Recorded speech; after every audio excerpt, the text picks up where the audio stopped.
What's up, guys? Welcome back to the channel. Today we're going to take a look at something else I had gotten at the gun show a few weeks ago.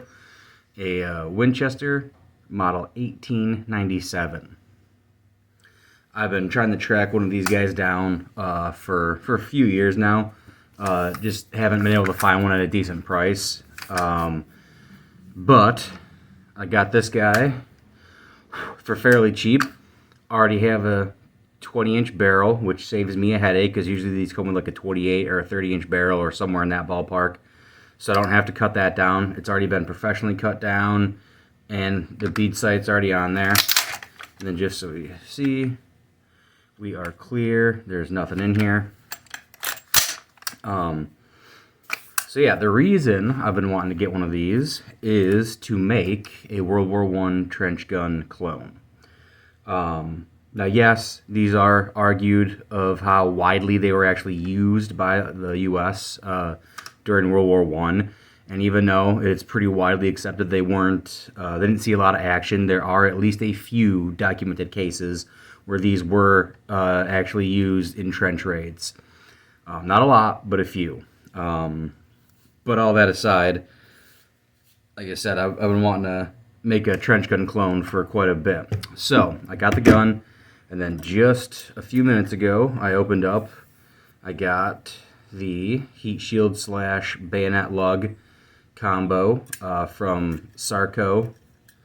So I'm going to go ahead and install that now. And yeah, there's a few other ones out there that I think there's at least one other one out there that looked like it was a bit higher quality. This actually isn't bad. I wasn't sure what to get, but it's pretty stiff. It seems pretty well made and pretty well held together. But this was a little bit cheaper, and the shipping time was much quicker on this guy. So I went with this one I wanted to get this project on the way. So yeah, let's go ahead and get it installed.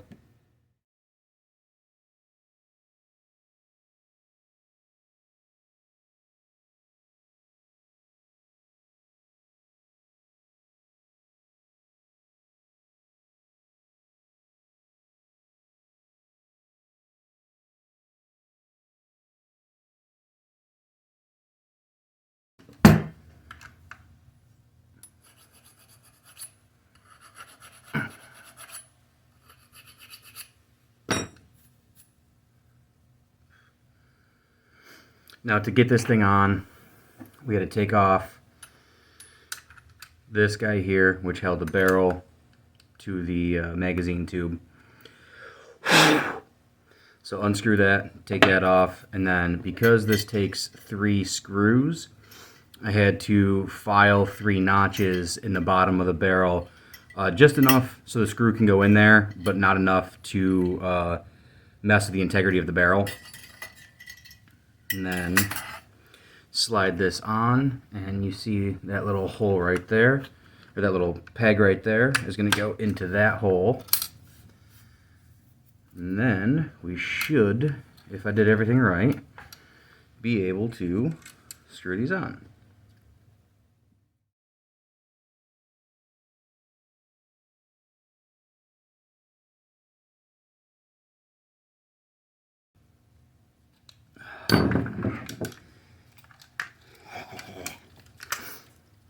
Alright, now that we've got the heat shield and the bayonet lug attached, let's go into a little bit of history about the Winchester 1897 and how it became to be used in World War I towards the end with the U.S. Army. So, as I had mentioned, it is argued how, in what capacity these were used. It's widely accepted that they weren't used a shit ton during World War I. But there are documented cases of them being used. But what is inarguable is the fact that they were absolutely used during the Philippines almost 20 years prior to that, and when we did our punitive expedition down into Mexico. So these shotguns were used. The Winchester 1897 has been combat proven and proven effective. So when the time came to decide that we wanted to field the combat shotgun in World War I, especially with the nature of trench fighting and whatnot, a lot of the higher-ups in the AEF, the American Expeditionary Force, especially General Pershing, they remembered how effective these were against the tribesmen in the Philippines and down in Mexico as well. So the Ordnance Department put together a committee. And that committee tested different designs and different weapons, and they were to report to the War Department with their findings. Well, it became pretty clear rather quickly that the Winchester 1897 was the gun they wanted to go with. Like I said, already combat proven in the Philippines and Mexico. You could buy a standard 20-inch barrel version already, like I said, the Riot version, I guess, or the brush gun. And a lot of the troops were familiar with them because it was a civilian shotgun that was on the market. So you've got guys that were already in the military and that did serve in Mexico or the Philippines were used to it. And then guys that just had them for hunting shotguns, they're used to it. So it kind of became a no-brainer. Now became the problem of they had two requirements. They wanted a bayonet attachment. So what they came up with, obviously it's a 12 gauge shotgun, so your barrel is quite bigger than your 1903 Springfield or your M97 Enfield, which takes that 1905 bayonet or the 1917 Enfield bayonet. So instead of putting a ridiculous barrel ring on the bayonet, what they came up with was an offset bayonet lug. So you've got the lug here, and you've got this kind of representing the size of what the barrel would be. Now, you've got that, great, but they needed something to a guard, so if you were to enact in bayonet fighting, you'd burn the shit out of your hand because firing, slam firing some rounds of double-aught buck gets pretty hot. So they came up with a sheet metal heat shield to dissipate the heat of the barrel. So this guy is 6 rows of holes drilled down there. So like I said, that allows you to grab this and not burn your hand if you have to actually fight somebody with a bayonet. Front sling swivel right there. And then traditionally there would be a sling swivel in the rear as well. And these were issued with the M1907 leather sling. You've got 5 rounds in the magazine tube. You've got 1 round in the chamber. So 6 rounds total. Pump action. Nothing fancy there, but what makes this gun preferred? What made this so deadly, and what made this desired? Well, the fact that this gun actually lacks a trigger disconnector. So what does that mean? I just showed you how the pump works. You've got your hammer here. That comes out. That puts your hammer down. Pull the trigger. Fire. Well, the fact that this doesn't have a trigger disconnector, what that allows you to do, watch the hammer. I'm just going to keep the trigger depressed. Just watch that hammer. Instantly forward. Instantly forward. Instantly forward. So, this, what you could do is called slam firing. Imagine you hop into a trench. All you're doing is holding that trigger down. As fast as you can bring that pump forward, it's going to fire. So you go fire, fire, fire, fire, fire, without actually manipulating the trigger. As opposed to most other shotguns, pump, fire, pump, fire, pump, fire. This could be so deadly, you can empty 6 rounds of double-aught buck as fast as you can go fire, fire, fire, fire, fire. So, I had mentioned the bayonet lug. These were adapted to use the M1917 Enfield bayonet. And it would go on as such. So now, you got a 16-inch bayonet on the business end of this slam-firing badass. No thank you. That would suck.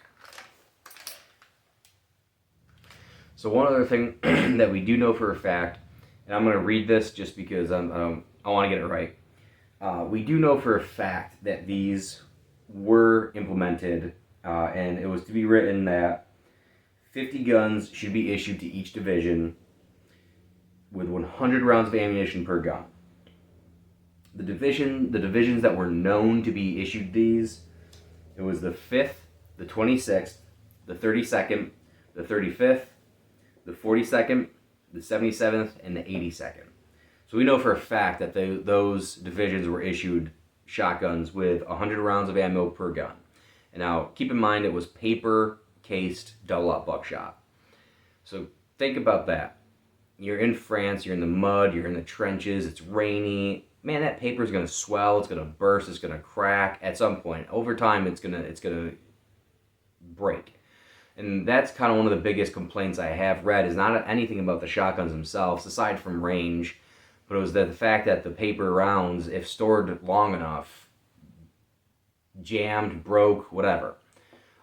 They did implement brass shotgun shells, but to my understanding, it was towards the end of the war, and very few, if any, actually got to the front, which is unfortunate because I think that would have been a better idea off the bat, but I digress. And another thing I'm going to read to you is some documented feedback from the divisions that were given these. It was as a test, essentially. They tested them in small quantities. So I want to say there was like 1,000 guns that were put off to the front to be tested to see if they wanted to fully implement them. And I'll put a picture of some of the actual reports on these shotguns. So I'm going to read you one that I think is kind of interesting. This is from, get my book out here. This is from J.B. Bennett, who was a colonel in the 11th Infantry commanding. 12 Winchester repeating shotguns were issued to this regiment for trial. They were equally distributed among 3 battalions and assigned to scout platoons for use. Trial was had in S Sector, Ban-de Sapt, I probably said that wrong, by active patrols. Scout platoon commanders reports as follows. Burst satisfactory. Dangerous weapon to enemy. Undoubtedly the weapon for short-range patrol work. Effective on enemy demoralizing. Successful in breaking up small parties or patrols of enemy. No jamming or sticking of shells reported. Period trial was during dry weather. Generally recommended for short-range night work, both in attack and defense and in patrolling. Adoption recommended. So that I find to be interesting. I think that was one of the good reviews. There were a few that were negative, but again, mostly it was about the range or the ammo that was supplied with it. And like I said, I'll put a picture up here in a second that gives you a couple more reports from the field.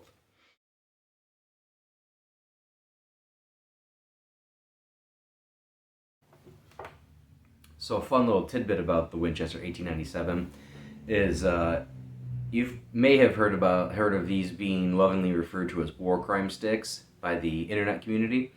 The reason being that these must have been seen at least once or twice by the Germans in a violent as fuck capacity, because in September of 1918, the Germans actually diplomatically protested the use of trench shotguns by the U.S.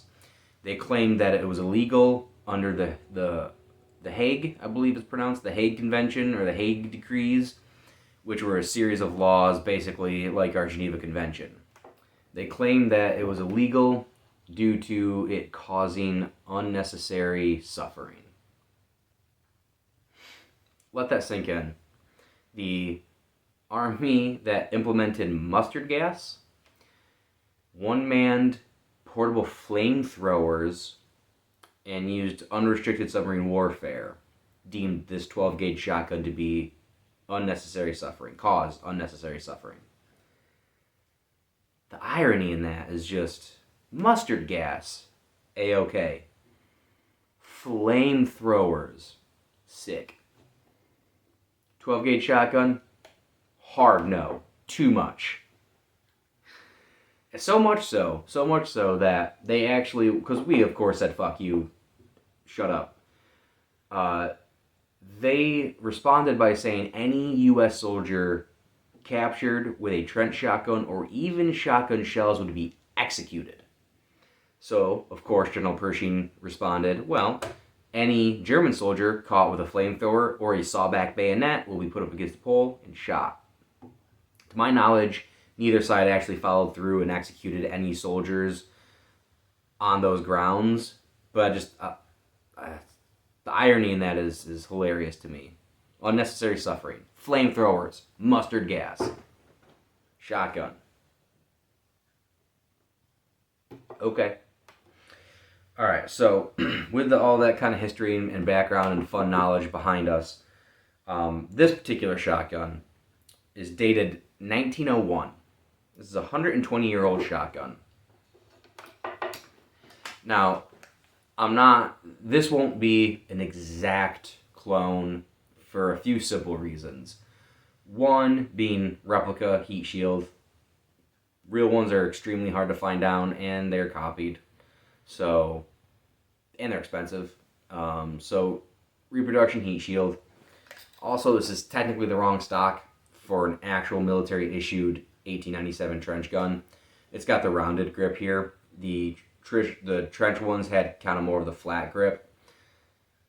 I don't know if I want to replace the stock, because this one I believe is to be original to this gun, or at least been on here for a very long time. Again, this is a 120-year-old gun, so the stock has been around.